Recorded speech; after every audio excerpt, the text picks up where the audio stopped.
data analytics and data sciences. They could be in AI and ML. They could be in cloud. They could be in cyber security and various such requirements. We provide workforce to the banking sector, BFSI industry, जिसको हम लोग बोलते हैं, banking, financial services, insurance, that segment. We provide the workforce to retail industry.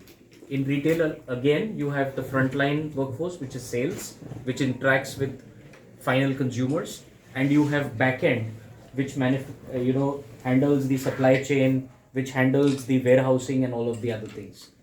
We also provide workforce to the telecom industry, and telecom is a big backbone to this country as well. We also provide workforce to the various other, what we recently in India started understanding and calling as startups. Startups, young organizations which are starting to become large. We also provide workforce to that. So our workforce that Indian Staffing Federation provides spans from minimum wage and can go right up to even a lakh and a half per month of wages and compensations to these people. But the common denominator across all of this is we provide decent work. That's the first thing. Indian Staffing Federation is also a member of the World Employment Confederation, WEC, which is a body that represents all international large employers and large countries worldwide which have FLEXI staffing. Along with decent work, we provide social security and inclusion. जो मैंने 1.4 million या 14 lakh workforce की बात की, we provide social security to each one of them. That means they get their PF, their benefits, their ESIC, their gratuity, their maternity if that event happens, and all such benefits which are applicable as per law. We provide offer and appointment letters to people. We provide them identity, which is an identity card and a assignment letter and an appointment letter. And all of this is as per the, both the state as well as the union legislations. Many of our member companies, you would find them working in the whole country. So they will have customers right from Jammu and Kashmir to Kerala, right from Northeast to Rajasthan. And some of our companies, and Yadavji's company is one such example, and Pramod's also. Many of them have used Kolkata as their headquarters as well. And they work out of West Bengal and out of Kolkata as well. So this is what Indian Staffing Federation does. During COVID, सबके जहन में ये एक सवाल था regarding their own jobs, their own employment. We also slowed down from an industry which was growing between 12 to 16% year on year. We declined to as low as 3.6%. However, after that, we have last year clocked a massive growth of 21.9% year on year. And currently, we are underrating at a growth of nearly 16%. Mind you, at this growth rate, it's almost like adding 2 lakh new workers. And when I use the word 2 lakh new workers, I'm talking about net addition, because in our industry there's attrition and then we backfill. So we are talking about growth as in total people who have been added minus the people who have left the workforce. We talk about only the net addition. And that net addition that we are doing is almost 2 lakh a year as an industry. Another important point I will want to highlight here is that formalization is very important in our country in many ways. Formal means you get a decent work, you get formal wages and formal work, you get social security, you get benefits, you get skilling on the job, and then you get benefits and enhancement and increments. Under formalization, the best data point to see is how many people came to the workforce through our companies for the first time and got a UAN number or an EPFO number for the first time. On an average, for every 2 workers that we bring, 1 worker, nearly 50% is coming to EPFO and UAN for the very first time. That means we are also, as Indian Staffing Federation, a stepping stone to formalization. People from informal employment or young youth at the age of 18 for the first time comes to the Staffing Federation and the staffing industry, post which, after a few years of getting skills and enhancing upwards, they automatically then look at either getting absorbed by the customer on higher positions, higher roles, or they move on and start their own enterprise. So I will pause. If Yadavji and Pramod here want to add a few points, would love for them to add. We want to keep this as interactive as possible, so we would also request and wish if any one of you has any questions, you could kindly introduce yourself. How you introduce? How you please do come in. So, Yeah. So if you look at the multiple channels, one obviously is the standard channel which is available to everybody, which is called the database. Today, databases of two types. There's the large database. There are big companies which are in this business of employment database. And then there is a lot of new platforms which have started creating database for specific cohorts or skill sets. So that is one. Second is we get a lot of references. Like I mentioned, we are 1.4 million worker army already. We get references from these 1.4 million for their friends, their families, and every staffing company creates that what is called the internal database through that reference. The third, which is a very encouraging sign in our country in the last couple of years, irrespective of which government you are, doesn't matter आप किस party को belong करते हो, development as an agenda and jobs as an agenda has now become common. Every government has to fight elections at least on these two practices. There may be a third, fourth, fifth element, but these two are common.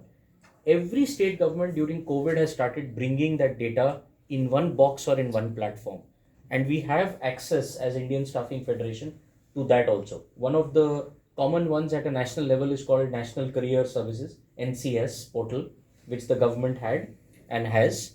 And like that, the state governments also have their own specific portals from where they allow companies like us to access the data and post jobs on that. Yadavji and Pramod, if you want to add and explain a little. Exchanges of the same.